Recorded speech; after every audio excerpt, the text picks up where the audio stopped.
শতাধিক গাড়ির বহরের আয়োজন নিয়ে এনসিপির যুগ্ম আহ্বায়ক তাসনিম জারা যে প্রশ্ন তুলেছেন তার ব্যাখ্যা দিয়েছেন দলটির মুখ্য সংগঠক সার্জিস আলম।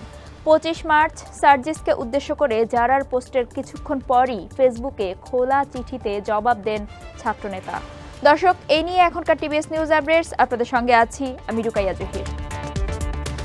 জনগণের কাছে দলের ভাবমূর্তি আরও শক্তিশালী করতে শতাধিক গাড়ির বহর নিয়ে পঞ্চগড়ে প্রচার চালানোর গ্রহণযোগ্য ও পরিষ্কার ব্যাখ্যা চান যুগ্ম আহ্বায়ক তাসনিম জারা। তিনি সার্জিসকে উদ্দেশ্য করে লেখেন, তুমি কিছুদিন আগেই প্রকাশ্যে বলেছিলে আমার আসলে এই মুহূর্তে কোনো টাকা নাই, ধার করে চলতেছি, এইটাই হচ্ছে রিয়ালিটি, আমার পকেটে মানিব্যাগও নেই। কিন্তু সেই প্রেক্ষাপটে এত বড় একটি আয়োজন কিভাবে সম্ভব হলো, এর অর্থায়ন ও ব্যবস্থাপনা কিভাবে হয়েছে তা নিয়ে মানুষের মনে প্রশ্ন আসাটা স্বাভাবিক। জবাবে সার্জিস আলম লেখেন, আমার এই মুহূর্তে কয়েক লক্ষ টাকা খরচ করার সামর্থ্য নেই মানে এই নয় যে আমার পরিবার আত্মীয় স্বজনেরও সেই সামর্থ্য নেই। তিনি আরও লেখেন, ফেসবুকের রাজনীতি আর মাঠের রাজনীতি এক নয়। আপনার প্রতিপক্ষের সাথে লড়াই করার জনবল এবং সামর্থ্য আপনার যদি না থাকে কিংবা আপনি দেখাতে না পারেন তাহলে মাঠের রাজনীতিতে দাঁড়ানো সম্ভব নয়।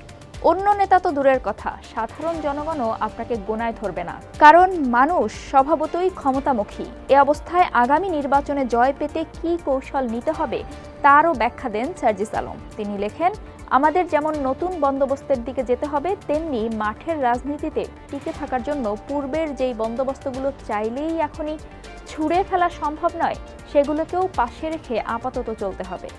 যেদিন সেগুলো ছুঁড়ে ফেলার সুযোগ আসবে সেদিন সেগুলোর ছুঁড়ে ফেলতে হবে। দীর্ঘ পোস্টের শেষ অংশে সার্জিস লেখেন, আমার পরিবার, আত্মীয় স্বজন, বন্ধু বান্ধব এবং জেলার অনেক শুভাকাঙ্ক্ষী তাদের ব্যক্তিগত উদ্যোগে অর্ধেকের বেশি গাড়ি নিয়ে গিয়েছিলেন, যেগুলোর ব্যয় আমাদের বহন করতে হয়নি। বাকি প্রায় 50টার মতো গাড়ির 6,000 করে যে 3 লাখ টাকা ভাড়া দিতে হয়েছে সেই টাকা দেওয়ার সামর্থ্য আমার পরিবারের আরও 50 বছর আগেও ছিল এবং আমি বিশ্বাস করি অন্য কেউ না। শুধু আমার দাদা আমার জন্য যতটুকু রেখে গিয়েছেন সেটা দিয়ে আমি আমার ইলেকশনও করে ফেলতে পারবো।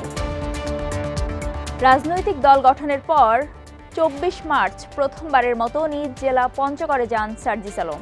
ঢাকা থেকে এই যাত্রাপথে তিনি রাজধানী থেকে সৈয়দপুর পর্যন্ত গিয়েছেন উড়োজাহাজে চড়ে।